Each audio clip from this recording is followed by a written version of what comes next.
bir qardaş soruşur və deyir: Salamun aleykum və rəhmətullahi və bərəkatuh. O, Məryəm haqqında soruşur.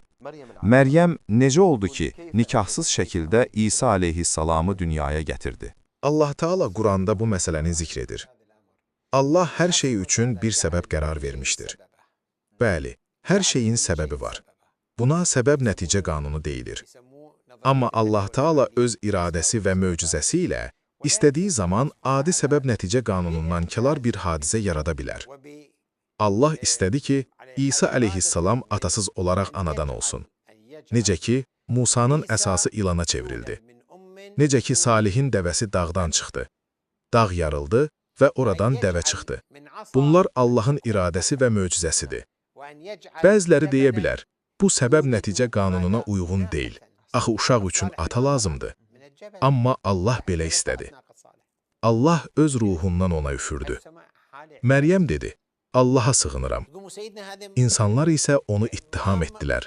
Ona böhtan atdılar. Dedilər ki, sənin atan pis insan deyildi. Anan da pozğun deyildi. Yəhudilər ona etiraz etdilər.